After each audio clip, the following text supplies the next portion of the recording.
પાંચમા દિવસે ગદ્દે સ્વામીજી શરીરના સ્વામીજીનું પુષ્પાર્થથી સ્વાગત કરવા માટે સૌપ્રથમ હું અંકિત શિરીષભાઈ મહેતાને વિનંતી કરીશ કે સ્વામીજીનું પુષ્પાર્થથી સ્વાગત કરે.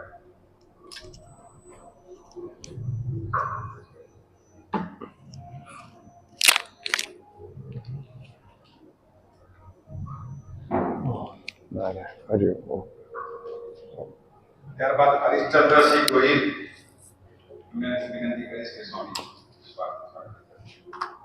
અને ત્યારબાદ પુલિનભાઈ ત્રિવેદી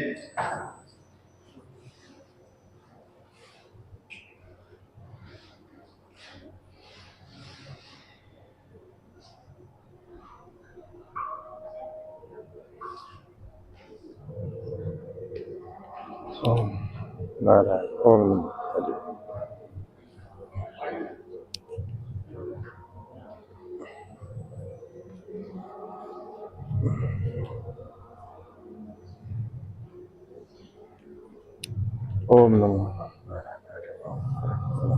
અસ્તુ હરિ.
स्मृतिपुराणानामालयं करुणालयं नमामि भगवत्पादं शङ्करं लोकशङ्करं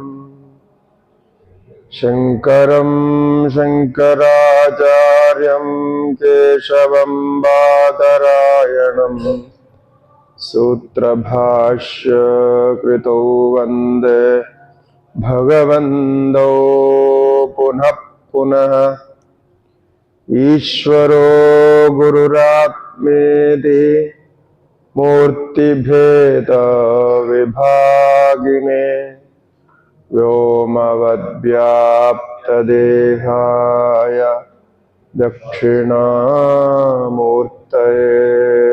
नमः.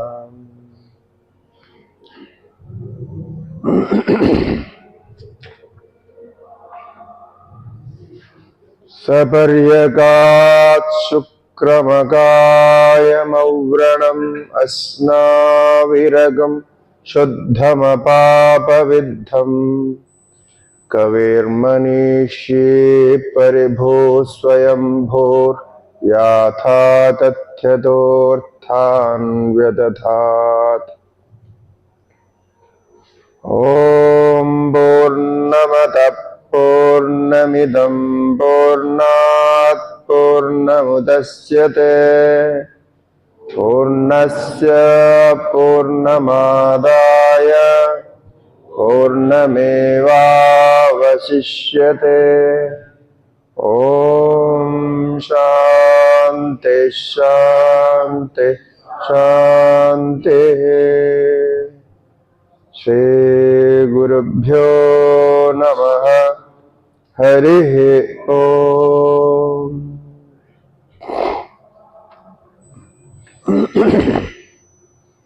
ओम नमो नारायणाय।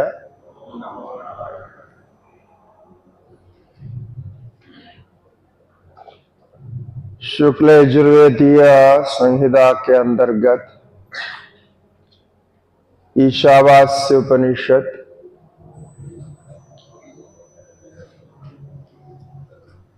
आत्मज्ञानी का क्या अनुभव होता है, इसको 6 और 7 दोनों मंत्रों में कहा। 8वां मंत्र में उसी परमात्मा का व्यापक वर्णन और उसका अनुभव तीनों शरीर से परे होता है। अकायम अव्रणम अस्नाविरकुम शुद्धम अपाप विद्धम। और सभी सृष्टि में कर्म आदि की जो व्यवस्था है, यथावत कर्म के अनुसार व्यवस्था करने वाला भी वही है, ऐसा वर्णन किया। उसके बाद साधन की प्रक्रिया में प्रथम श्लोक में तेन त्यक्तेन भुंजीथा मागृद कस्य सिद्धनम, ये उत्तम कोटि के अधिकारियों के लिए कहा गया। उसके बाद दूसरे मंत्र में जो सामान्य जीवन बिताता है, कामनाओं के साथ शास्त्रीय जीवन जीना चाहता है, अपने जीवन में अच्छे कर्म करके उस अच्छे कर्मों का फल भविष्य में लोकांतर में प्राप्त हो और इस जीवन से पूर्ण रूप से शुद्ध जीवन, सात्विक जीवन, ऐसा जो जीना चाहता है, उनके लिए कहा कि आपको शास्त्र विहित कर्मों का निरंतर अनुष्ठान करते रहना चाहिए। यज्ञोदानम तपस्यैव पावनानि मनीषिणाम। यज्ञ, दान, तप ये पवित्र करने वाले कर्म हैं, इनका कभी परित्याग करना नहीं चाहिए। 18वें अध्याय में पुनः भगवान ने उसको आवृत्ति करके कहा, यज्ञ दान तप जो कर्म है, ये कर्तव्य मान करके इसका निरंतर अनुष्ठान करते रहना चाहिए। इसी विधि से यहां कुर्वन्नेवेह कर्माणि जीविषेत् छदगुम समा कहा। ये हो गए एक प्रकार से सामान्य अधिकारी, सामान्य जो साधक है, उनकी ये स्थिति रहेगी। उसके बाद अब उपासकों की बात करनी है और उसी से थोड़ा अलग अधिकारी होते हैं जो कर्म के साथ में उपासना भी कर सकता है, यानी बिल्कुल कर्म को त्याग नहीं सकते हैं, कुछ कर्मों को यथावत करेंगे और उसके बाद साथ में थोड़ी उपासना ध्यान आदि कर सकते हैं। जैसे प्राय सभी आजकल ऐसे ही करते हैं, थोड़ा बहुत पूजा पाठ हवन आदि कर्म करते हैं, उसी के साथ जप ध्यान आदि का अभ्यास करते हैं। तो कर्म विधि के अनुसार कर्म के अंतर्गत जो ध्यान है वो कुछ उपासना ही होती है, ध्यान का ही प्रकार उपासना है, उपासना का ही एक प्रकार ध्यान है, ऐसा कहा जा सकता है। उपासना में कोई आराध्य देव की विशेष मूर्ति रख करके उसमें विशेष ध्यान करना होगा, और ध्यान में कोई भी विषय निश्चय करके करते हैं। तो अब कर्म और ध्यान दोनों मिलाकर के, कर्म उपासना दोनों मिलाकर के करना है, ऐसा विधान करना चाहते हैं श्रुति।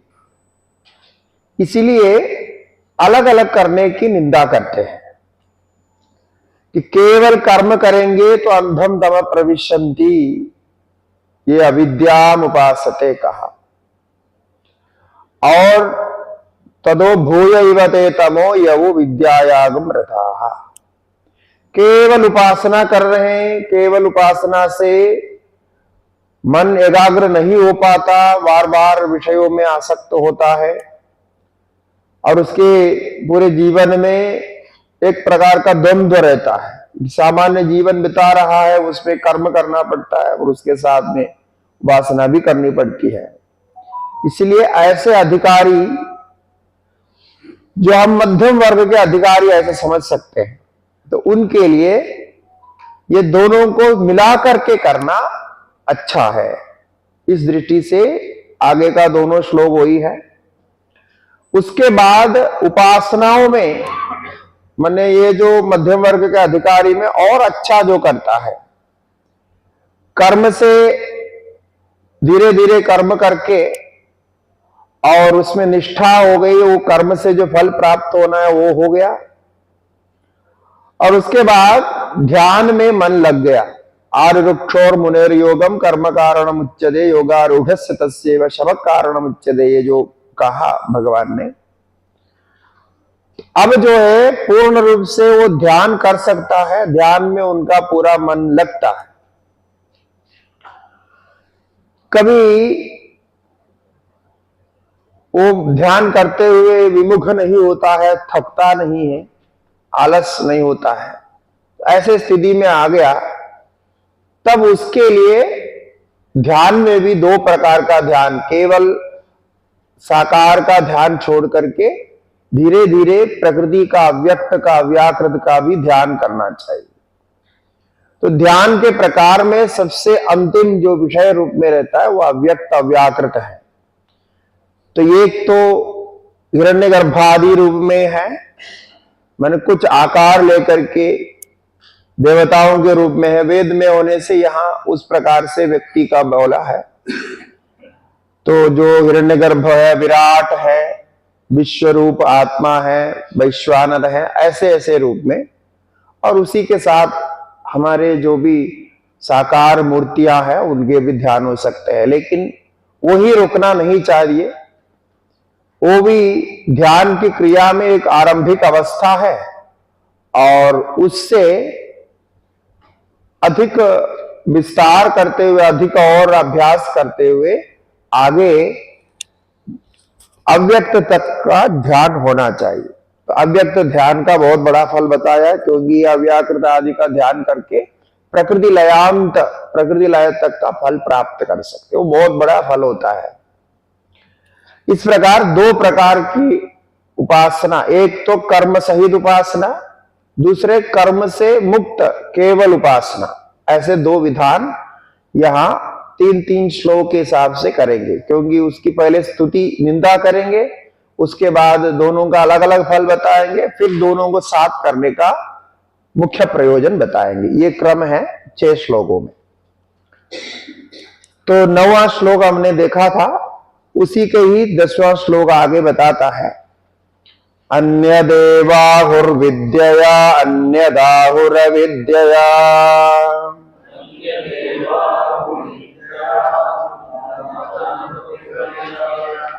इति शुश्रुमधीराणां येनस्तद्विचक्षिरे।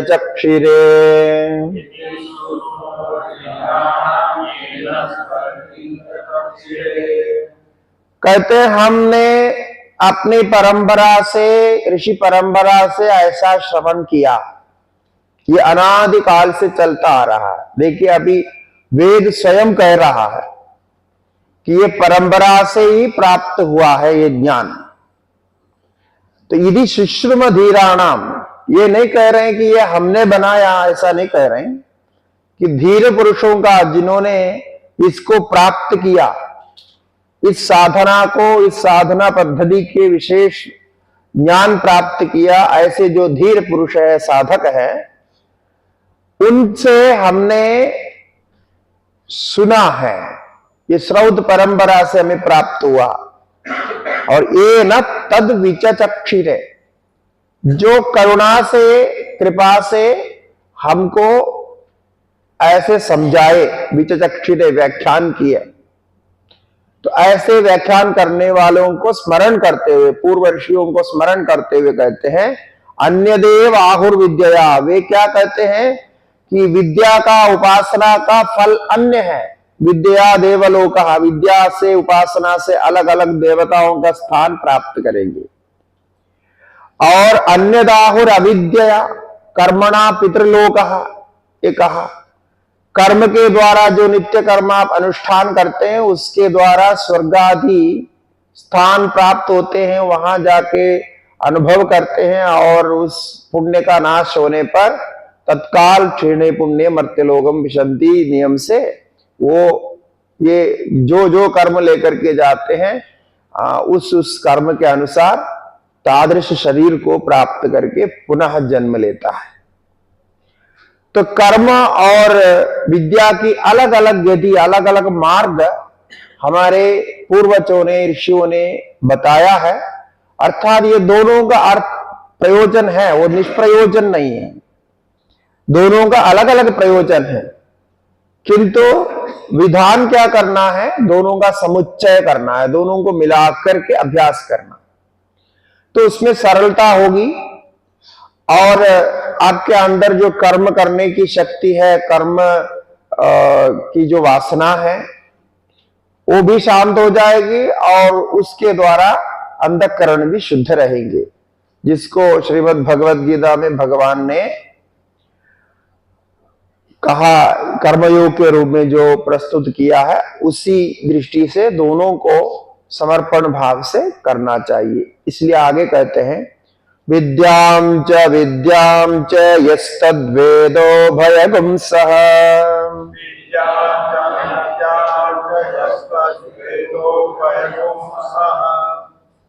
अविद्यया मृत्युं तीर्त्वा विद्ययामृतमश्नुते।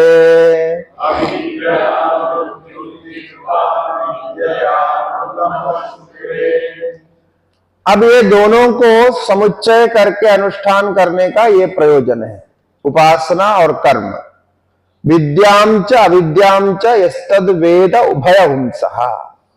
विद्या यानी उपासना, अविद्या यानी कर्म, इन दोनों को यह जो कोई भी उभयगुम सह वेता, दोनों का साथ साथ अनुष्ठान करने की विधि को जानता है, दोनों साथ साथ अनुष्ठान करता है, तब उसका क्या प्रयोजन होगा? विद्या अविद्या मृत्युम तीर्थवा। अविद्या रूप ये जो स्वाभाविक कर्म, पाप कर्म है, स्वाभाविक जो जीवन, प्राकृतिक जो जीवन रूप जो पाप कर्म है, उस पाप कर्म से मुक्त होकर के वो मृत्यु है, मृत्यु का कारण बनता है। आप निरंतर स्वाभाविक कर्मों को करते रहेंगे तो उसमें से मुक्ति नहीं मिलेगी, वो बार बार जन्म का कारण बनेगा।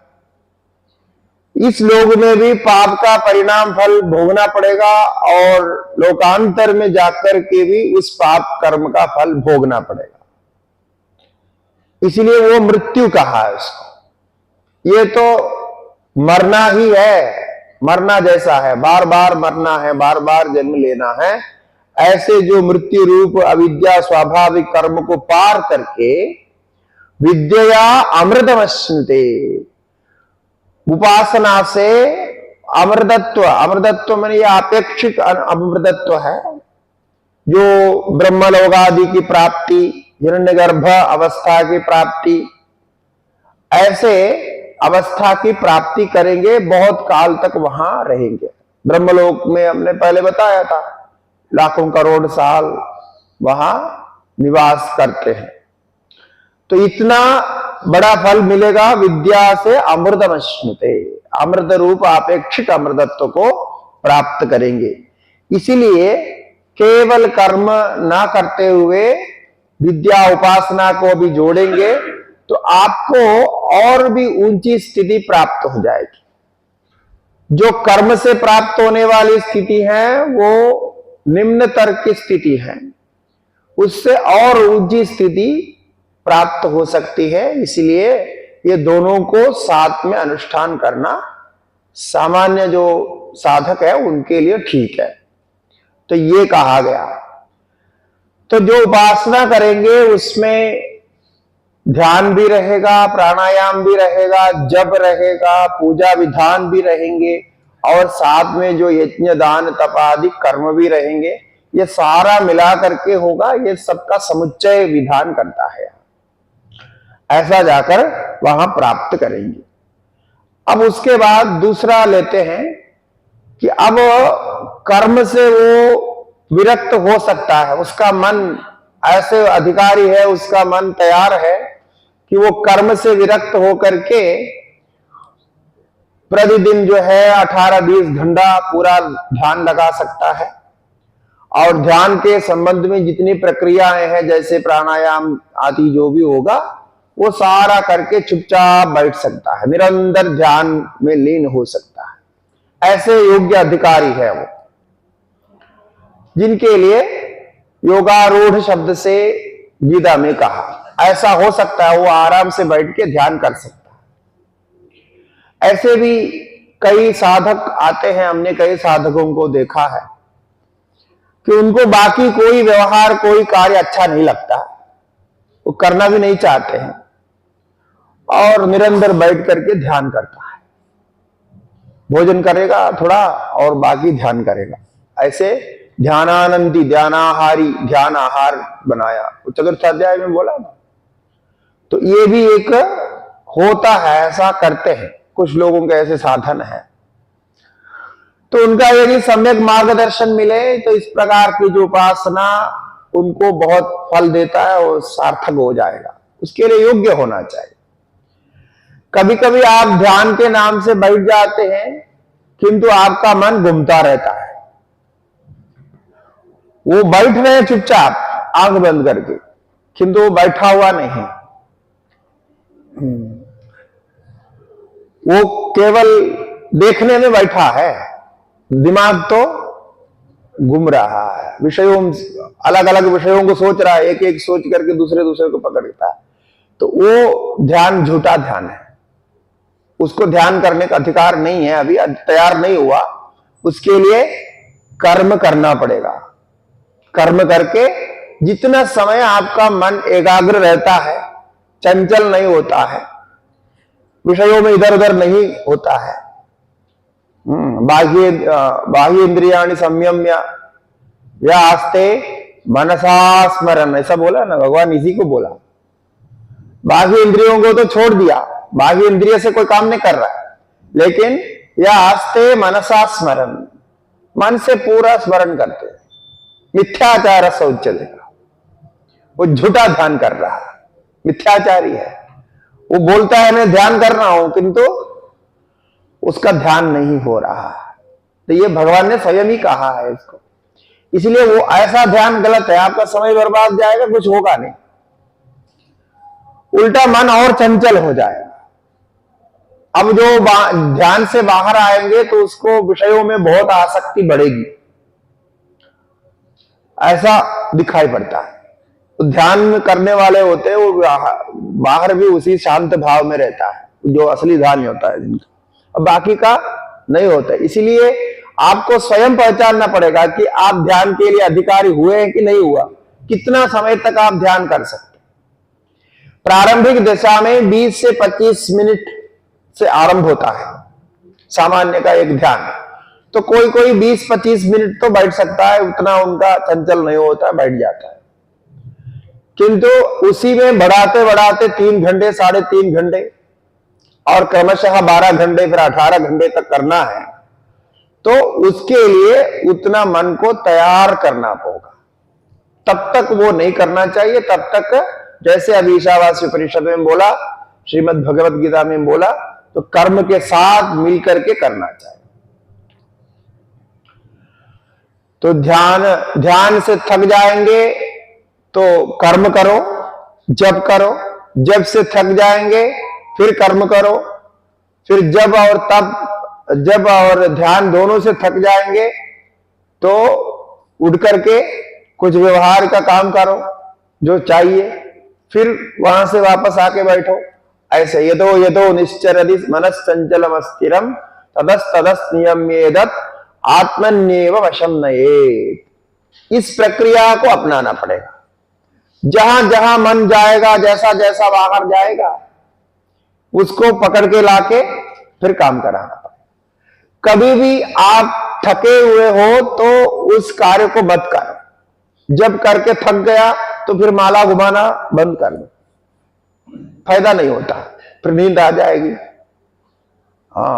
अच्छा नहीं होता। तो जितना किया उतना ठीक है।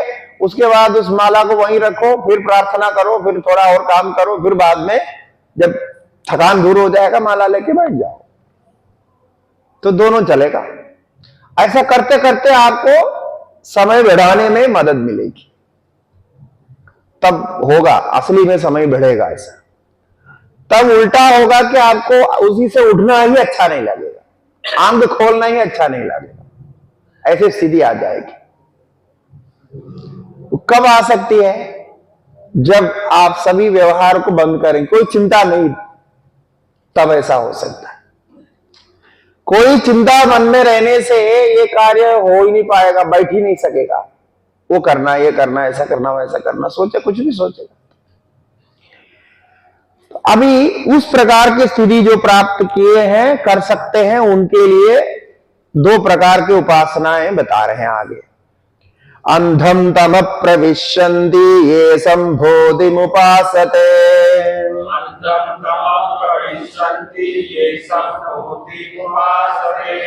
तदो भूयैव ते तमो यवुः सम्भूत्यागम्रताः।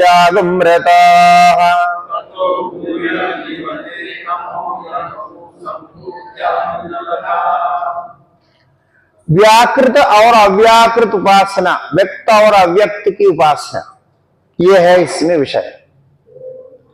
ये बहुत वेदांत के कुछ टेक्निकल टर्म है ये। व्याकृत का अर्थ होता है सृष्टि हो गया, उसमें कुछ गुण धर्म सब प्रकट हो गया, उसको कहते हैं व्याकृत, मैनिफेस्टेड। अव्याकृत का अर्थ होता है मूल कारण तो है किंतु उसमें सृष्टि का कोई आकार, कोई मैनिफेस्टेशन नहीं हुआ, वो अव्यक्त अथवा अव्याकृत है। तो जहां नाम रूपादि प्रकट ना हुआ हो उसको कहेंगे अव्याकृत।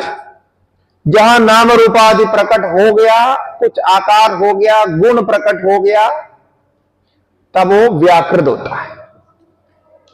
तो जो उपासना पहले बताई उसको धीरे धीरे करते हुए जब आप उस तत्व को ध्यान करने योग्य हो जाएंगे, आकार धीरे धीरे चले जाएगा। उसके बाद हिरण्यगर्भादि रूप में, जो सर्वव्यापक रूप में, सर्वत्र व्याप्त जो शरीर है, सूक्ष्म शरीर हिरण्यगर्भ, उसको यहां संभूति कहा। संभूति माने सम्यक प्रकार से व्याकृत हो गया, प्रकट हो गया, सम्यक भवति संभूति, जैसे विभूति कहा उसी प्रकार जो निर्माण हो गया जिसका। तो हिरण्यगर्भ को प्रथम शरीर ऐसा कहा है, हिरण्यगर्भ समवर्तदाग्रे। सबसे पहले हिरण्यगर्भ के रूप में जीव, समष्टि बुद्धि का आविर्भाव हुआ है, निर्माण हुआ है।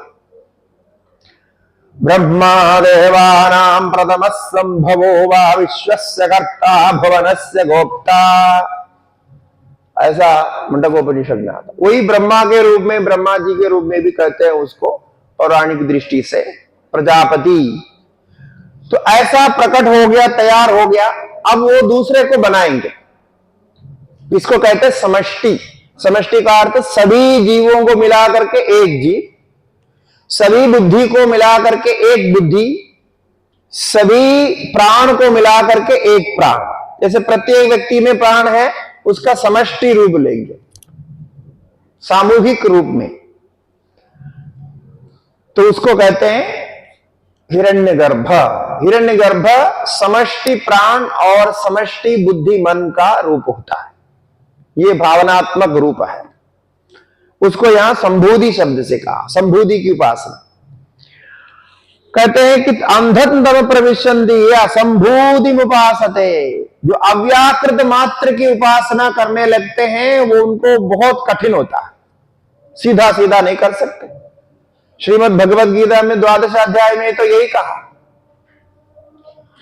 जो लोग अव्यक्त की उपासना करने के लिए सोचते हैं, बड़ा कठिन है, आसान नहीं है, ये कहा। ये सब देखे गीता में जो कुछ कहा है ना, ये सब वेद के उपनिषद के ही अंश लेकर के कहा। वो वेद में क्या कहा, उसका गीता में क्या परिवर्तन किया, वो जानने के लिए पूरा वेद वेदांत का अध्ययन अच्छा होना चाहिए, तब जाके आपको मालूम पड़ेगा ये कहां कहां से भगवान ला रहे हैं। तो अव्यक्त आसक्त चेता, वो अव्यक्त आसक्त चेता है, उनका बहुत कठिन होता है, वो कर नहीं सकते हैं, इसलिए उसको निदान यहां निराकरण कर रहे हैं। सीधा जाके आप अव्याकृत को मत पकड़ो, मन वहां टिकेगा नहीं, क्योंकि अव्याकृत का चिंतन ही करेंगे क्या, कैसे करेंगे आप? अव्याकृत की बात छोड़ दो, आप आकाश का चिंतन करो। आकाश को जानते हो? आकाश, अवकाश, आकाश, अवकाश, अवकाश, अवकाश है, हाँ अवकाश है, आकाश। तो आकाश अवकाश है, इसका चिंतन कर सकते हैं कि नहीं कर सकते? ध्यान कभी कोशिश किया नहीं ना ऐसा।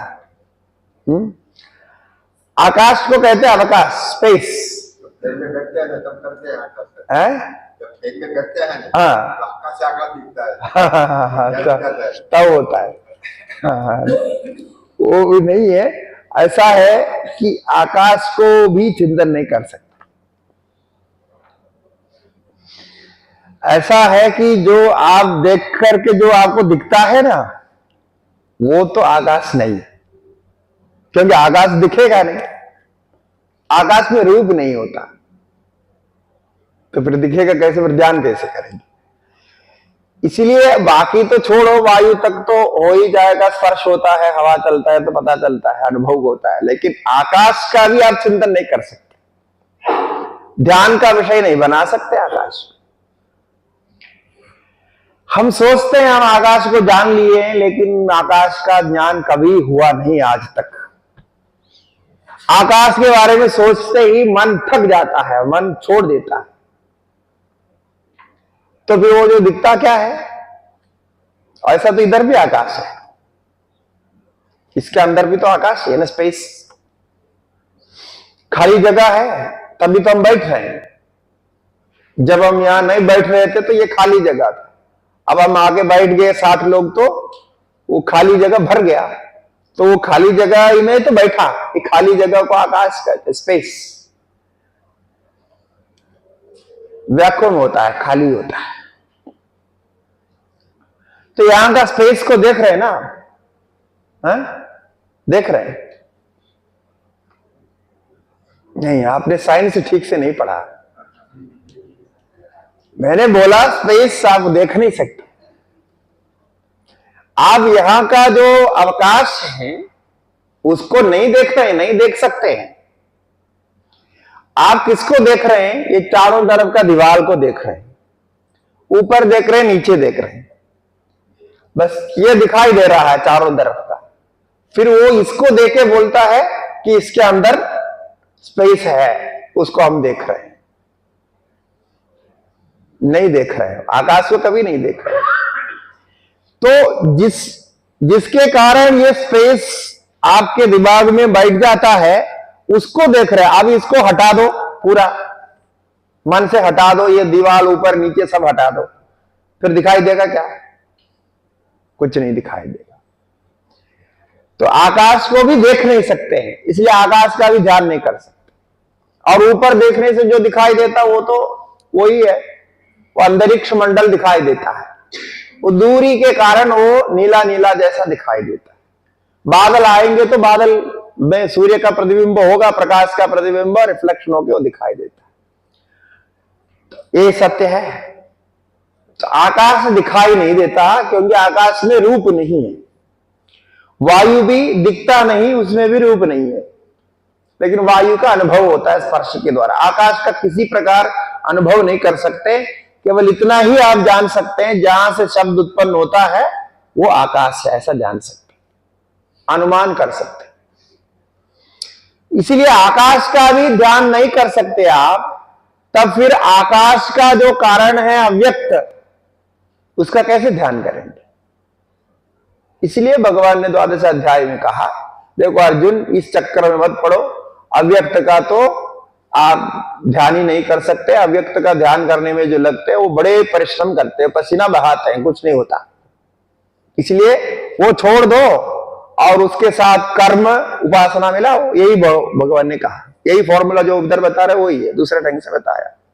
कर्म और उपासना मिला दो, आपको भक्ति ठीक है, मतलब उपासना, ध्यान, भजन, भगवान का नाम ले लो और कितना अच्छा लगता है। वो बैठ करके शीर्षासन कर रहे हैं अव्यक्त के ध्यान करने के लिए, वो कुछ नहीं हो रहा। इसलिए यहां भी कह रहे हैं कि जो असंभूति है, केवल असंभूति अव्याकृत प्रकृति की जो उपासना करना चाहते हैं, वो तो अंधम तम प्रविशन्ति, अंधकारमय तम में प्रवेश करता है, वो फंस जाता है वहां जाके, फिर वो निकल नहीं पाता।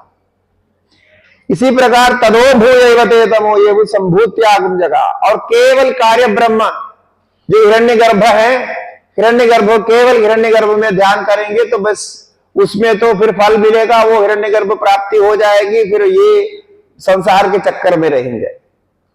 इसलिए वो भी अधिक तम जैसा है, क्योंकि वहां फल प्राप्ति भी होती है। इसीलिए कहते हैं कि अब आपको जो है दोनों का अलग अलग फल हैं, दोनों अलग अलग हैं, अब दोनों को मिला करके करना, समुच्चय करना। तो पहले कर्म और उपासना को मिलाने के लिए कहा, अलग अलग फल कहने के बाद कर्म और उपासना को मिलाने के लिए कहा। अब इसमें अव्याकृत उपासना और व्याकृत उपासना, इन दोनों को समुच्चय करके करना है। जो उसके लिए तैयार हो गया ध्यान कर सकता है उनके लिए। अन्य देवाहुः संभवाद अन्यदाहुरसंभवाद,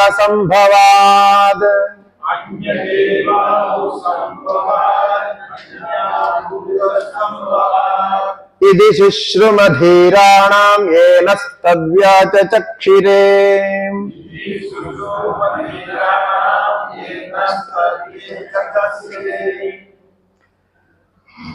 पूर्ववती ही है कि हमारे धीर पुरुषों ने, धीर ऋषियों ने, महर्षियों ने इन दोनों का अलग अलग फल कहा।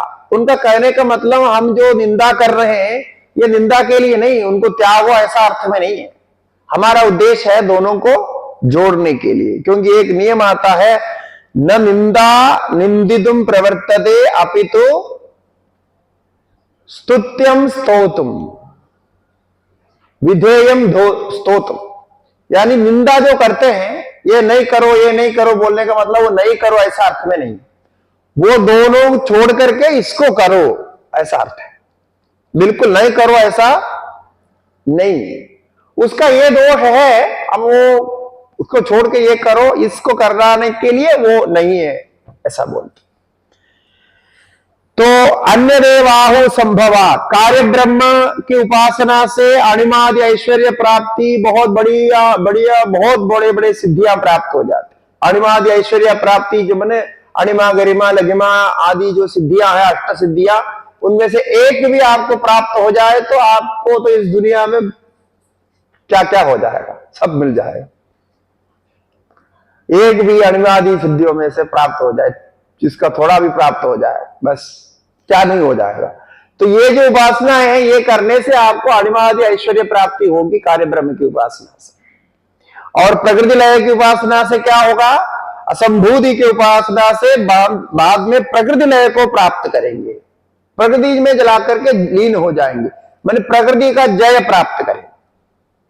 प्रकृति का जो स्वभाव है, प्रकृति को जानेंगे तो प्रकृति का लय प्राप्त कराएंगे, मैंने माया का जो स्वरूप है माया से पार हो जाएंगे। तो आप जो करना चाहते हैं वो वैसे को वैसे हो जाएगा। आप बैठे बैठे यहां से नीचे जाना चाहते हैं तो पृथ्वी फट जाएगी, आप नीचे जा सकते। जैसे आप पानी में डुबकी लगाते हैं ना, ऐसे आप धरती में डुबकी लगाना चाहे तो धरती बदल देगी डुबकी लगा दे, मतलब वो ऐसी सिद्धि प्राप्त हो जाएगी। ये सब प्रकृति लय होने से, पंचभूतों को जीतने से होता है, प्रकृति अपने वश में हो जाती है। कोई भी प्रकृति उतने अपने काम नहीं करेगी, उसको रोक सकता है। जैसे अग्नि आपको जलाएगी नहीं, अब अग्नि में प्रवेश करो नहीं जलाएगी, पानी आपको गीले नहीं करेगी, तो अपने स्वभाव को छोड़कर करेंगे। ये बहुत बड़ी सिद्धि है, बहुत बड़ी प्राप्ति है। इसको तो पुराणों में बहुत वर्णन किया। जो ईश्वर भाव में होते हैं वही ये प्राप्त करते हैं। हठयोगी में उनको भी प्राप्त होता है। जिसको भी अणिमादि ऐश्वर्य प्राप्त होंगे वो फिर ये प्रकृति लय भूत जय ये जो प्राप्त होता है उनको होता है। भूत जय के लिए योग शास्त्र में बताया। के ऊपर बैठे हुए थे, अग्नि जलती थी, उनको कुछ नहीं होगा। वो सब करने का कुछ और टेक्निक है, वो तो हमने भी किया मिट्टी के नीचे खोद करके। वो करते थे ना, तो बचपन में हमें बहुत इच्छा होती थी कि लोग खोद करके बैठ जाते थे। वो कोई बड़ी बात नहीं, वो तो कर सकते हैं। वो दिखाने के लिए, वो सब दक्षिणा पकड़ने के लिए वो सब करते हैं, उसका सब टेक्निक है। अब वो टेक्निक तो सीखना है तो आपको अलग से बोलना पड़ेगा, तो वो तो हम पब्लिकली नहीं बोले, सीक्रेट है ना, तो वो सब टेक्निक है उसमें, तो वो सारे टेक्निक यूज करते हैं। ऐसे करके करते हैं। फिर कुछ तो अभ्यास भी होता है, केवल टेक्निक से नहीं होता। तो जैसे ये खोद करके नीचे रखने का तो हमने अभ्यास किया, हमारा एक करता था तो उसने करके दिखाया, तो हमने बोला ठीक है। फिर पानी के ऊपर लेटना, ये सब तो हो जाता है, वो कोई बड़ी बात नहीं है। वो प्राणायाम का टेक्निक है, वो उसको यूज करेंगे तो पानी के ऊपर लेट सकते हैं। वो एक प्राणायाम, कुंभक प्राणायाम है, प्लाविनी नाम के एक प्राणायाम है। तो जैसा हवा पेट में भरने का अभ्यास करना है, हवा भर के फिर ऊपर से श्वास लेते रहते हैं, और थोड़ा थोड़ा आपका अभ्यास करना पड़ेगा। ऐसे कई लोग करते हैं, हमारे आश्रम में तो कई लोग करते थे। तो जब जो हम योग का अभ्यास कर रहे थे तो एक एक करके करते थे। 2-3 लोगों को पहले से आता था, और वो घंटों तक पानी में पड़े रहते, ऐसे जो मरा हुआ जैसा दिखता है, वो डूबेगा नहीं। फिर वो उसमें पहले तो लेटना होता है, और लेट करके फिर अच्छा अभ्यास हो जाएगा तो फिर पद्मासन में बैठ सकते हैं, पानी के ऊपर पद्मासन डाल के बैठेंगे।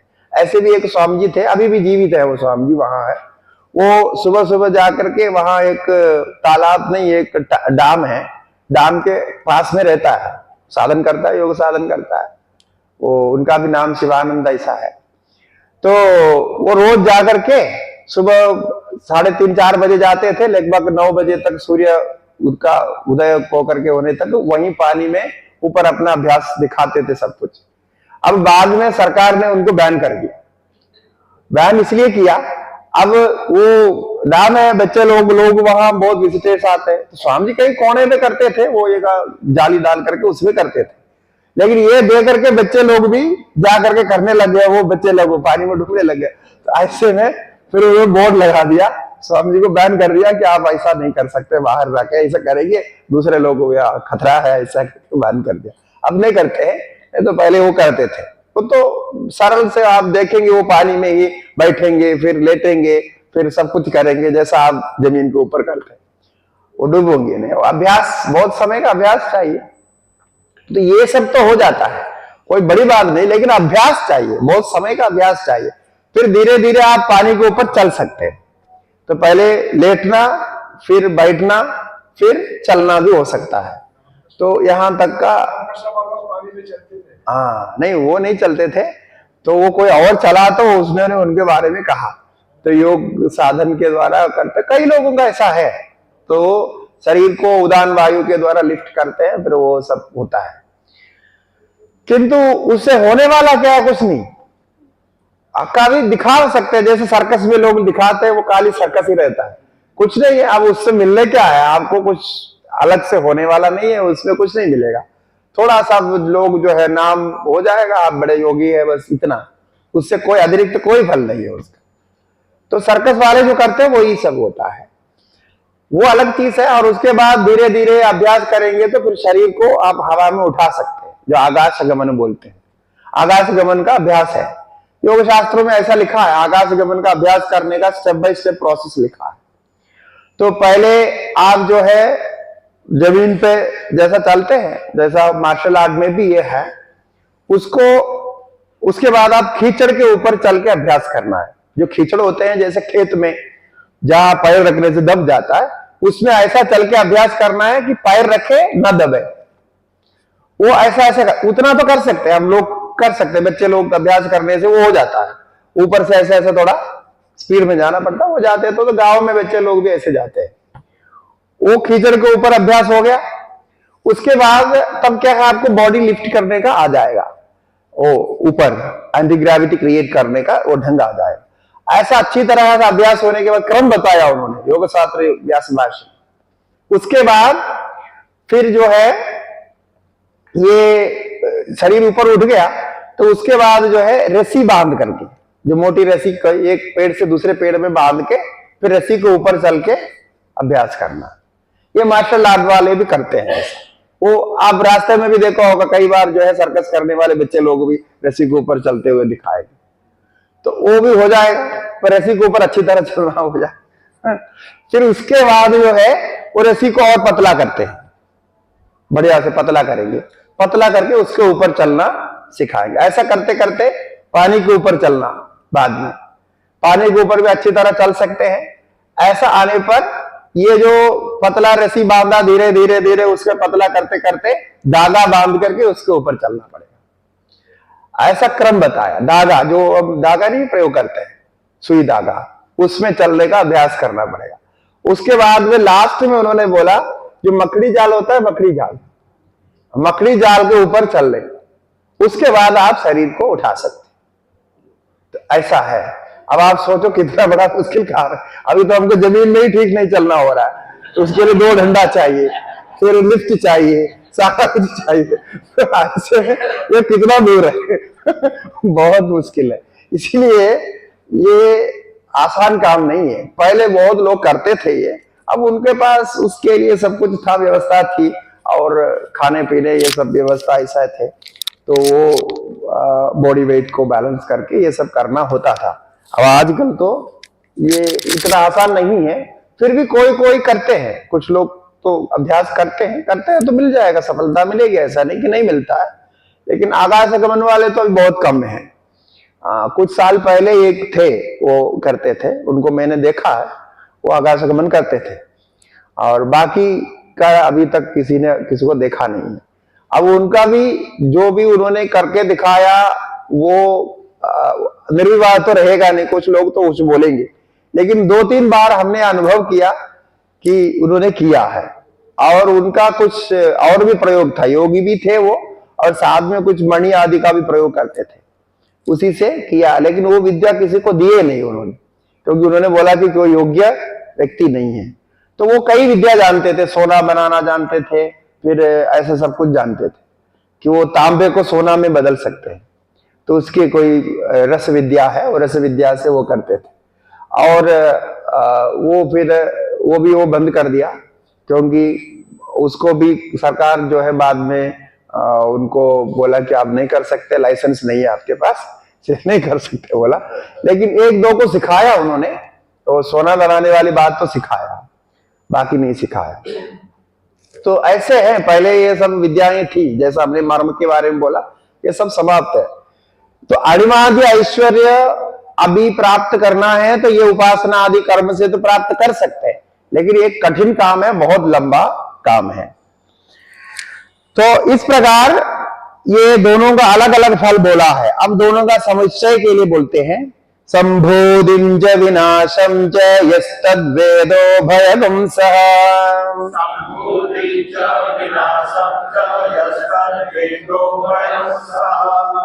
विनाशेन मृत्युं तेत्वा संभूत्य मृदमश्नुते।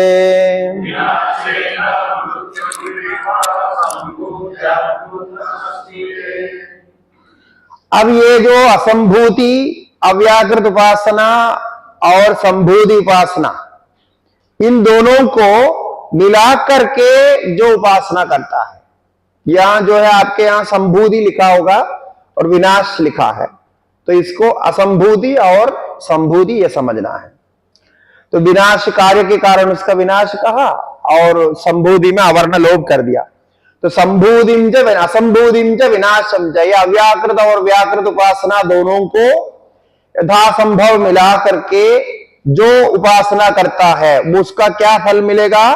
विनाशेन मृत्युम तीर्थवा, विनाश से यानी संभूति उपासना के द्वारा वो अनैश्वर्य रूप मृत्यु को पार करेगा। अभी भगवान वो स्वयं को मनुष्य मान रहा था, अल्पज्ञ मान रहा था, तो वो अल्पज्ञत्व अनैश्वर्य रूप जो दोष है उसको पार करेगा, उससे वो ऐश्वर्यवान, अनिवार्य ऐश्वर्यवान बनेगा और असंभूति के द्वारा वो प्रकृति लय रूप जो अमृत है, आपेक्षिक अमृतत्व, क्योंकि साक्षात जो अमृतत्व है वो आत्मा का स्वरूप ज्ञान ही है। उससे नीचे जिसको अमृत बोला है, देवताओं को भी अमृत बोलते हैं, तो अमृत मन मरता नहीं, तो वो तो आपेक्षिक होता है, कंपैरेटिवली होता है। तो जो अंतिम स्थिति प्राप्त होने तक उसको आपेक्षिक मानते हैं। इस प्रकार के अमृतत्व को प्राप्त करेगा, प्रकृति लय को प्राप्त करेगा। प्रकृति लय मोक्ष जैसा ही है। महाप्रलय तक आप रहेंगे, महाप्रलय तक कितने हजार लाखों साल होते हैं, तो उस समय तक आपको जन्म नहीं होगा, फिर वहां से महाप्रलय आने के बाद में फिर मुक्ति हो जाएगी। ऐसा है प्रकृति लय। तो प्रकृति लय तक प्राप्त कर सकते हैं, ये बहुत बड़ा फल बोला है। इसका वर्णन आपको सांख्य शास्त्र में मिलेगा और पुराणों में भी मिलता है। इस प्रकार ईशावास्य परिषद में 4 कोटि के साधकों की बात की है। एक तो केवल कर्म वाले और कर्म उपासना सहित और केवल उपासना वाले, और अंतिम में प्रथम श्लोक में उच्च स्तर का जो ज्ञान है, ब्रह्म ज्ञान, ईश्वर को सर्वव्यापक देखने वाला जो ज्ञान है, उस ज्ञान के द्वारा आत्मज्ञान की बात की, मोक्ष की बात की। इस प्रकार से 4 बताया। अब ये जो उपासना करते हैं, हिरण्यगर्भ की उपासना और कर्म सहित जो उपासना ये करते हैं, ये साधक अभी अंतिम क्षण में है, क्योंकि आजीवन उन्होंने कर्म और उपासनाओं का अनुष्ठान यथावत यथाविधि किया। अब मृत्यु शैया में लेटा हुआ है, उसको निश्चित हो गया कि अब ये मेरा शरीर पूरा होने वाला है, पता चलता है अब इतना साल हो गया, अब हो गया, तैयार हो गया। तो ऐसे स्थिति में वो रोता पीटता नहीं है। अब ये नहीं सोचता है कि आगे मेरा क्या होगा, पीछे क्या होगा, ये सब कुछ नहीं सोचता। अब अपने इष्ट देव से प्रार्थना करते हैं कि आप जो कुछ करना चाहते हैं मेरे लिए अब करा दीजिए, बस हम तो तैयार है, ऐसे प्रार्थना करते। देखो बहुत बड़ा भाग्य होता है कि अनायास मृत्यु प्राप्त होना, ये बहुत बड़ा भाग्य होता है। अर्थात आपके पाप कर्म, पूर्वकृत कर्मों का सब नाश हो गया, प्रारब्ध लगभग समाप्त हो गया और अच्छी तरह उसको आपने निभाया, तो उस कर्म के द्वारा अनायास मृत्यु प्राप्त होती है। इसलिए ऐसा अवसर मिला अनायास मृत्यु प्राप्त करने का, तो उसके मृत्यु का वरण कर लेना चाहिए, पहले ही मृत्यु को वरण कर लेना चाहिए, क्योंकि वो तो आएगी। अब वरण करो ना करो, आने वाली ये आएगी। तो इससे अच्छा है कि आप मेहमान आ गया, उसको मना करके बिठाने की जगह पे प्रेम से बुला के बिठा दो, तो वो अच्छी बात होती है। तो इसी प्रकार ये साधक कर रहे हैं। तो ये मृत्यु शैया में जो पड़े हैं, अब वो शुक्ल यजुर्वेदी शाखा के हैं, तो उनको ये प्रार्थना अभी भी करते हैं। ये जो उपनिषद का पाठ वहां करते हैं और इस प्रकार के जो अंतिम में प्रार्थना है इसका उच्चारण भी करते हैं। हिरण्मयेन पात्रेण सत्यस्यापि हितं मुखम्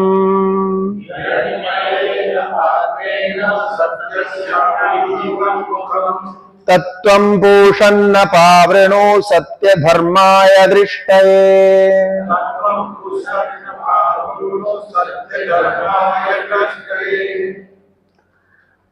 साधक कह रहे हैं कि हे पूषण, पूषण माने सवित देवता को प्रार्थना कर रहे हैं, पूषण संबोधन कर रहे हैं। पोषणात् पूषा, सूर्य का एक नाम है पूषा, पोषण करता है, इसलिए सबको पोषण करता है। हे पूषण ऐसा संबोधन करके, दूसरी पंक्ति में संबोधन है करके बोल रहे हैं हिरण्मयेन पात्रेण सत्यस्य अपीतम मुखम। ये जो सत्य ब्रह्म का उपासक मैं हूं, मैंने आजीवन कर्म किया और सत्य ब्रह्म की उपासना की। सत्य ब्रह्म क्या है? जो गायत्री के द्वारा जिस देवता की उपासना होती है वही सत्य ब्रह्म हिरण्यगर्भ है, उनका स्वरूप, जो सवित देवता के माध्यम से आप उपासना करते हैं। तो सत्य ब्रह्म के उपासक मैं हूं। अब जो है जैसा मैंने कर्म किया उस हिसाब से आपको मुझे मार्ग देना होगा। किंतु अब जो है आपका जो आवरण है ना, ये जो सूर्यमंडल में जो चमकता है, चमकता हुआ आवरण, प्रकाश, बहुत तेज प्रकाश, देख नहीं सकते आप। तो उस प्रकाश को देकर के बोल रहे हैं हिरण्मयेन पात्रेण सत्यस्य अपिहितम मुखम। आपका जो असली मुख है ना, वो तो इतना तेज प्रकाश से, हिरण्मय पात्र, एक पात्र है समझो, ढक्कन, वो ढक्कन रखने वाला पात्र होता है ना, ऐसे सोने का बनाया हुआ, चमकदार सोने का बनाया हुआ ये पात्र से आप अपने मुख को ढक करके रखा, मुखड़ा बना के रखा।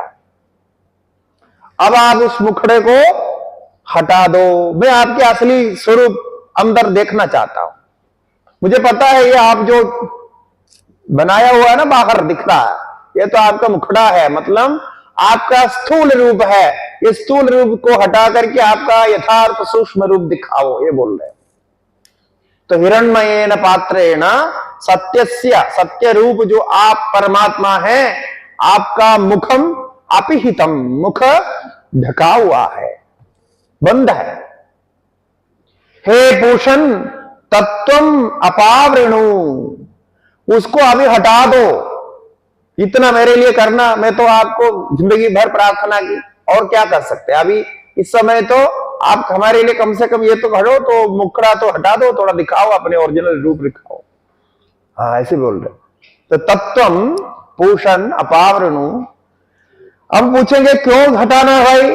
बोलते सत्य धर्माय दृष्टये, मैं तो सत्य धर्मा हूं, मैं सत्य को उपलब्ध करना चाहता हूं, और मैंने जीवन पर सत्य काम किया, यानी धार्मिक अनुष्ठान किया। तो वो उनका पूरा विश्वास है, सत्य है धर्म जिसका पूरा अनुष्ठान पूरा सही था, कभी कभी कोई गोलमाल नहीं किया, यथावत पूरा अनुष्ठान किया हुआ, ऐसा मैं सच्चा साधक हूं। अब मुझे नहीं दिखाओगे तो फिर किसको दिखाओगे? इसीलिए सत्य धर्माय दृष्टये, मैं जो सत्य धर्मा हूं, मुझे देखने के लिए सत्या के ब्रह्म के जो धर्म है, स्वरूप है, उसको मैंने आज तक उपासना की। ऐसे धर्म को ऐसा आपका स्वरूप को देखने की इच्छा भी मेरी है, क्योंकि आगे मैं कुछ नहीं कर सकता हूं।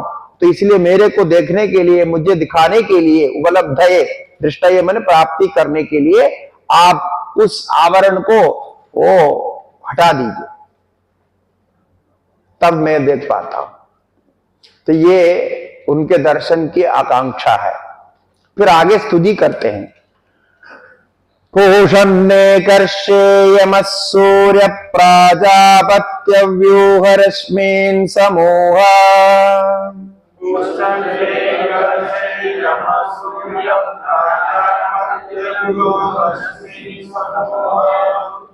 तेजो यत्ते रूपं कल्याणतमं तत्ते पश्यामि।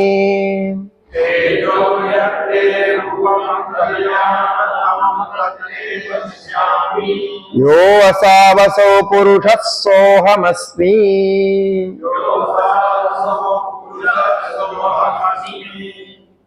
अब ये एक साधक की यथार्थ स्थिति होती है, ये बता रहे हैं।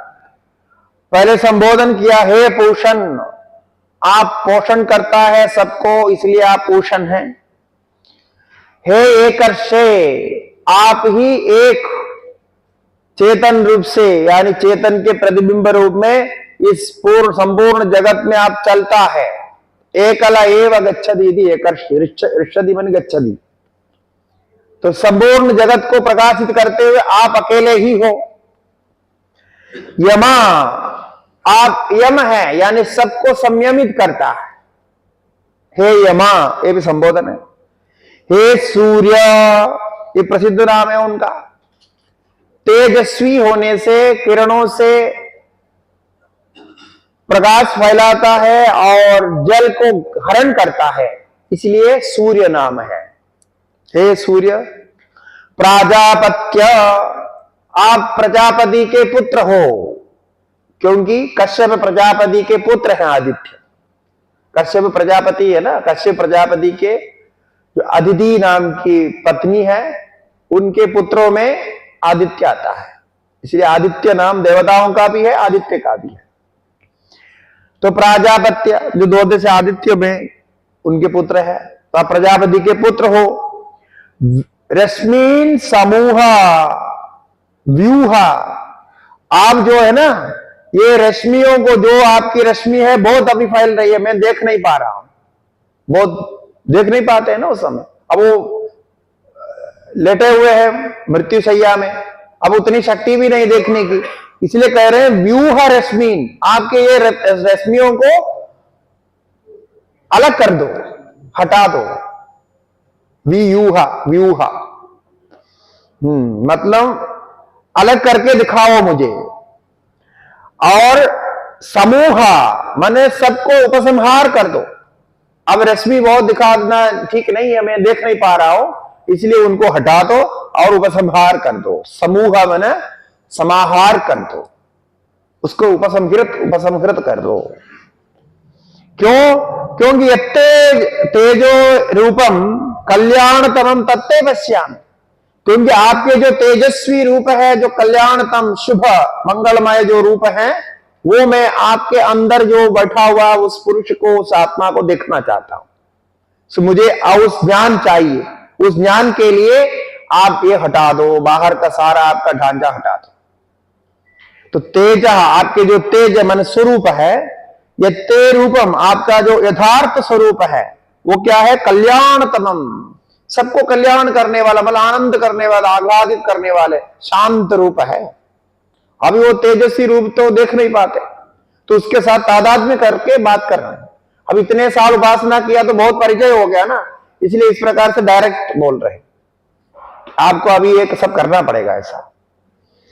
तत्ते पश्यामि, आपका उस रूप को मैं देखना चाहता हूं। और कहते हैं यो असावसो पुरुषः, और मैं ये जानता हूं तुम्हारे अंदर जो पुरुष है, तुम्हारे अंदर जो चेतन है, तुम्हारे अंदर जो आत्मा है, सोहम अस्मि, वही मेरे अंदर भी है। बस ये है असली ज्ञान। इसको हमारे उपनिषद शास्त्र में अहंग्रह उपासना कहते हैं। उपासना करते करते उपास्य जो देवता है उसके साथ उपासक तादात्म्य को प्राप्त करता है, इसका नाम अहंग्रह उपासना।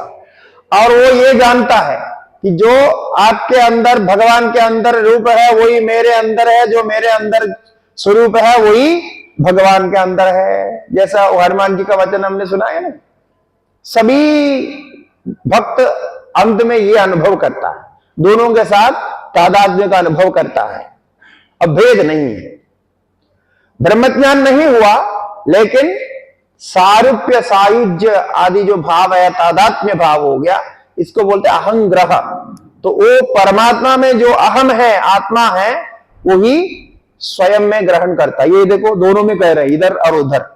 यो असावसो पुरुष, जो आपके अंदर वहां जो पुरुष है, सो हम अस्मि, वही मैं हूं, और मेरे अंदर जो पुरुष है वही आप में है, और हम दोनों स्वरूपतः एक है। इसलिए अभी आप अपना मुखड़ा हटा दो और हम तो इधर से अभी निकले और आपके पास आने वाले हैं, ऐसी प्रार्थना करता है। तो इस प्रकार का जो है पाठ, इस प्रकार का भाव उपनिषदों में बहुत जगह ऐसा मिलता है। अहम च त्वमसि भगवो देवते त्वं च अहमस्मि भगवो देवते। वो भगवो देवते का संबोधन करके बोलता है तुम्हारे अंदर जो है वही मेरे अंदर है, मेरे अंदर जो है वो तुम्हारे अंदर है, ऐसा डायरेक्ट बोलता है। अहंकार से नहीं बोल रहे। ऐसे किसी को आप बोलेंगे तुम्हारे अंदर जो है वही मेरे अंदर है, मेरे अंदर जो तुम्हारे अंदर है, ऐसे बोलेंगे वो गुस्सा हो जाएगा, बोलता है ये क्या बोलता है, ऐसा कैसे हो सकता है। किंतु ये उपासना कर करके उस देवता के साथ इतना फ्रीडम आ गया, देवता के साथ तादात्म्य को प्राप्त किया, यही हमारी असली उपासना है, यही हमारे असली ज्ञान है। हमारे विद्या में उपासना करते करते इस स्थिति पे पहुंचता है। दोनों में अत्यंत भाव होता है। भगवान ने भगवत गीता में क्या कहा 10वां अध्याय, पांडवानाम धनंजय, कि पांडवों में मैं धनंजय हूं बोला। तो धनंजय जो अर्जुन का स्वरूप अपने के अंदर बोल दिया। तो ये सब जगह ऐसा होता है। तो ये उच्च ज्ञान है, श्रेष्ठ ज्ञान है। यही ज्ञान के प्रकार हमारे सनातन धर्म से आजकल लुप्त हो गया। जैसे हमने बोला कि अनिमादि सिद्धि आदि प्रयोग करने वाले भी आजकल नहीं रहे, क्योंकि वो सब अभी जमीन की बात करते हैं, जो नीचे नीचे करके बात करते हैं, ऊपर की कोई बात नहीं करते हैं, वो चाहिए भी नहीं। यही सब कुछ हो गया, थोड़ा धन संपत्ति प्रशस्ति यशस्ती प्राप्त हो गया, बस वो अपने को बड़ा जो है मान लेते, महागुरु मान लेते, आगे कुछ बढ़ने की आवश्यकता ही नहीं, उससे काम हो गया। ये बहुत बड़ी गलती हो गई। सबको अभी हम धन संपत्ति या आडंबर के द्वारा ही बड़ा समझते हैं, पूरा बड़पन उसी में रह गया। उससे ज्ञान की दृष्टि से और दृष्टि से आगे बढ़ने की जरूरत है। हम कई बार कहीं कहीं जाते हैं, मतलब आप लोगों के लिए बता रहा हूं, ऐसा तो रिकॉर्ड हो रहा है, कोई बात नहीं। ये कहीं कहीं जाते हैं ना, अब हम तो कभी कभी क्या, हम अकेले ही जाते हैं। कोई कभी कभी जब लंबा समय जाना होता है तब किसी को ब्रह्मचारी को साथ में ले। वैसे तो ब्रह्मचारी लोग आने के लिए कोई भी तैयार होते हैं, किंतु हम ये सोचते हैं कि हम तो इधर उधर बार बार भाग रहे हैं, वो सब बेचारे वहां पढ़ रहे हैं, उनका अध्ययन होता है, और हम बार बार उनको लेके जाएंगे। अब मेरे को कोई फर्क नहीं पड़ता, क्योंकि मैं जाते वक्त भी अपना अनुष्ठान काम पाठ पूजा सब करता हूं, और वापस जाते भी मुझे कोई ज्यादा फर्क नहीं पड़ता है, मेरे शेड्यूल तो फिक्स रहता है। अब उस प्रकार सबका नहीं होता है। अब वो ब्रह्मचारी लोग हैं, नए नए अभ्यास कर रहे हैं, वो उनका व्याकरण चल रहा है, पढ़ाई कर रहे हैं, वो याद कर रहे हैं। अब हम बार बार हम उनको बुला के इधर उधर ले जाएंगे तो उनका पूरा शेड्यूल सिस्टम डिस्टर्ब होता है। और जितने को हमने पहले भी देखा, जिनको ज्यादा घुमा उनके अध्ययन ठीक से नहीं हो पाता। इसलिए मैं कम से कम, मतलब मैं अपने लिए स्वयं ही जाता हूं, क्योंकि जहां भी जाएंगे तो लोग तो खिलाने पिलाने का काम तो करेंगे, बाकी अपना काम तो अपना ही करना है, और तो दूसरे से कराना नहीं। तो फिर क्या करना है, वो तो थोड़ा बैग उठाने के लिए, मदद करने के लिए, कभी कभी ट्रेन में कभी जाते समय एक दूसरा हो तो मदद हो जाती है। मदद मतलब सहायता तो अच्छी है वो, किंतु हम अवॉइड करते हैं ताकि उनका जो है शेड्यूल, क्योंकि पूरे जीवन समर्पित करके यहाँ आके बैठे हुए हैं, और वहां 2 आचार्य लोग हैं, 3 आचार्य हैं, वो पढ़ाते हैं, तो वो काफी क्लासेस 4, 5, 6 क्लास चलता है, तो फिर डिस्टर्ब ना हो इसलिए हम नहीं ले जाते। तो क्या है, कभी कभी बड़े बड़े फंक्शन में जाते हैं ना, वहां वो पूछते हैं आप आचार्य हैं इतने बड़े आश्रम में, आपको कोई सेवक नहीं लाया, आपके साथ कोई आसन उठाने वाला नहीं है, आपके कोई गाड़ी नहीं है साथ में। अरे ऐसे कैसे हो गया? अब तो आसन भी मैं ही अपने आप उठाता हूँ, और एक कपड़ा रखता हूँ, बस हाथ में रखता हूँ, जहां डालना है बैठे, हो गया। ऐसा ही है। अब उसके लिए एक आदमी उठा करके ले जाओ, फिर उनकी परेशानी, और उनको संभालो, और सब कुछ होता है। अब ये पूछते हैं, मतलब वो साधु को समझते ऐसा है। हमने बोला हमारा ऐसा ही है, हम तो बस इस प्रकार के है कि ना हम अपनी गाड़ी रखे हैं, ना हमारा कोई ये है, अब जो भी है अब यही है, 2 बैग हमारे साथ में रहता, बस यही है। तो ऐसा सोचते हैं, और वो सोचने के बाद में फिर वो सोचते अरे वो तो मतलब इनके पास कोई सेवक भी नहीं है, तो फिर उनको क्या आसन देना चाहिए, कैसे देना चाहिए, सोचते हैं। हाँ, वो भाव उनका ऐसा रहता है, क्योंकि सारा उसमें चाहिए। तो इसीलिए जो बड़े बड़े जाते हैं उनके पास आदमी असली में नहीं, हमारे पास आदमी बहुत है, हम नहीं ले जा रहे। जिनके पास आदमी नहीं होते हैं वो पैसा दे करके, तनख्वाह दे करके आदमी को ले जाते हैं। क्यों? बिना आदमी से जाएंगे तो वहां सम्मान नहीं मिलेगा, आपको कोई सेवा करने वाला ही नहीं है, इसे कैसे होता? तो ये स्थिति है आज। बाकी आपका क्या है क्या नहीं है वो नहीं देखते हैं, और फिर उनको सारे विशेषण चाहिए, अमुक अमुक विशेषण, अमुक अमुक जो है सब कुछ चाहिए। हाँ, सब कुछ विशेषण लगा करके आपका नाम हो, लंबा नाम हो तो तब ठीक है।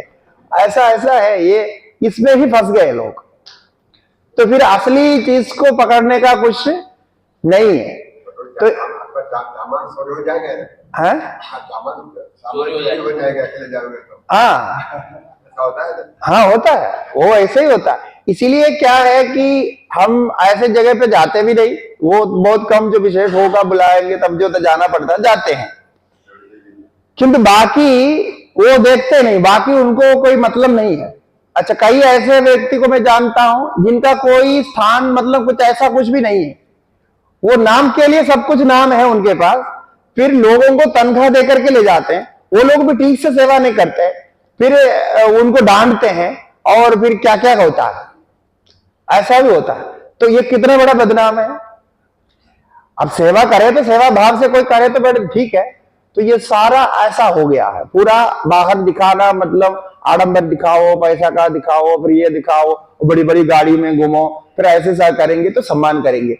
अब उनको पूछते हैं लोग, वो जो जिनको साधु लोग करते हैं उनको हम पूछेंगे तो वो क्या बोलते हैं कि आपको पता नहीं आजकल लोगों की मनोभावना ही ऐसी होगी, आप फकड़ जैसे जाएंगे ऐसे जाएंगे तो कोई सम्मान नहीं देगा। तो वो सम्मान नहीं देगा तो समस्या क्या है? तो फिर सम्मान नहीं देगा तो आपकी बात ही कोई मानेंगे नहीं, तो सम्मानित होगा उसी की बात दूसरी मानते हैं ना, बस ये सब चलता है।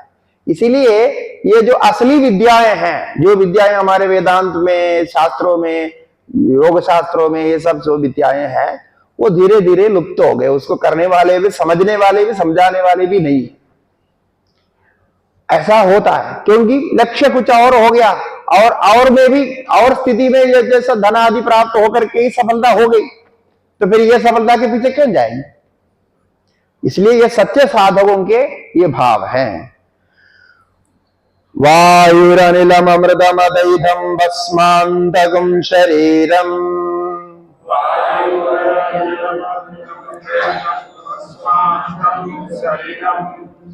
ओम क्रतो स्मर कृतकुं स्मर, क्रतो स्मर कृतकुं स्मर।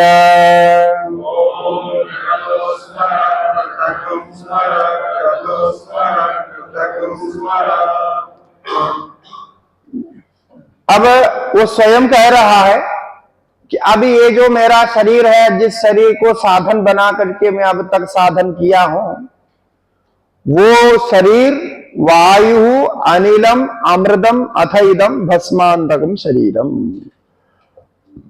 वो अपने अपने पंचभूतों में जो जो तत्व जिस जहां से आकर के जुड़ गया, उस तत्व में जाकर के ये मिल जाएंगे। ये स्वयं समर्पित करते हैं। ऐसा जो अंत्येष्टि क्रिया करते हैं, आप अंत्येष्टि क्रिया का मंत्र पढ़ के देखना, कभी देखा है क्या? नहीं देखते, नहीं देखेगा, डर लगता है, क्योंकि वो अंत्येष्टि क्रिया का मंत्र है ना। अंत्येष्टि क्रिया में जो मंत्र पढ़ते हैं, जब वो घड़ा फोड़ने के पहले और जो हवन के इसके जो भी मंत्र पढ़ते हैं, वो मंत्र पढ़ के देखना, बहुत बढ़िया मंत्र है वो। उसमें ये भावना करते हैं कि ये जो शरीर बना था 5 भूतों से, फिर एक एक भूत में वापस आहुति देते हैं, ऐसा होता है। इसलिए अब वो मंत्र पढ़ने से कोई हानि नहीं, कोई दोष नहीं, डरने की कोई बात नहीं, लेकिन वो समझ में आना चाहिए कि ऐसा ही विधान है कि पहले ये 5 भूतों का आवाहन करते हैं गर्भ आरंभ के समय, मतलब गर्भाधान संस्कार में एक एक को बुलाते हैं, बुला करके विष्णु भगवान को साक्षी बना करके ये बच्चे को पैदा करो, ऐसा प्रार्थना करते हैं। और वो बच्चा पैदा हो गया, फिर इतने साल तक किया, और उसके बाद जो कुछ बुलाया गया था, आवाहन किया था, उनका विसर्जन वापस करते हैं। फिर बोलते हैं ये पृथ्वी तत्व पृथ्वी में मिल जाए, जल तत्व जल में मिल जाए, ऐसे प्रार्थना करके इनको वापस करके फिर बाद में उस शरीर को जला दिया जाता है। ऐसा ही अंत्येष्टि क्रिया का जो मंत्र है ऐसा होता है।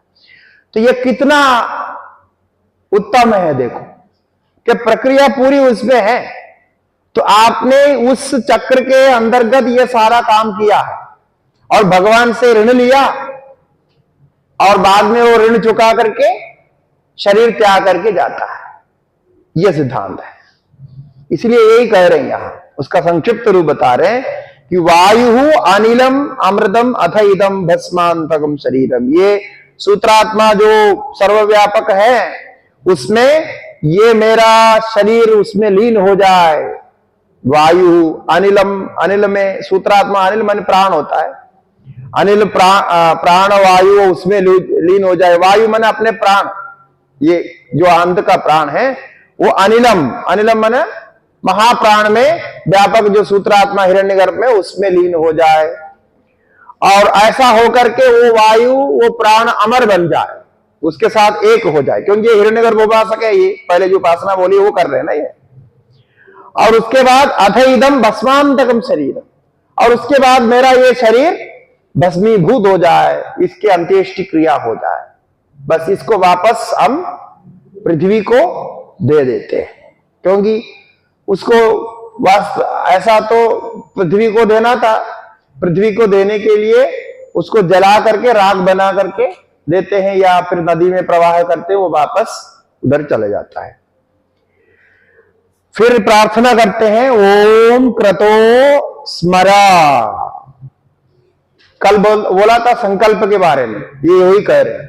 क्रतु मन संकल्प, हे संकल्पात्मक संकल्प रूपक मेरे कर्म, जितने भी मेरे कर्म हैं अच्छे कर्म हैं वो सब संकल्पात्मक हैं, तो उसका आप स्मरण करो। ओमकार का उच्चारण किया, अंतिम बार ओमकार का उच्चारण कर रहे हो। तो मेरे कर्मों का जो संकल्पात्मक कर्म अभी तक मैंने अनुष्ठान किए, नित्य नैमित्तिक प्रायश्चित जो जो कर्म मैंने अनुष्ठान किए, उन कर्मों को आप स्मरण करो।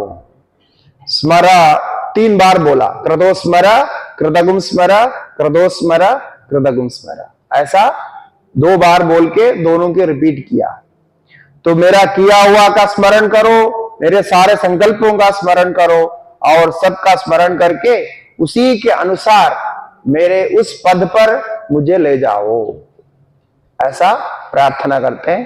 तो एक मंत्र रह गया, वो अगले सेक्शन में पूरा कर लेंगे। अगले जो है हमारे शिवा अपराध क्षमापण के पहले इसको पूरा करें। श्री गुरुभ्यो नमः। हरि ओम। नमः पार्वती पदे हर हर महादेव। ओम नमो नारायण।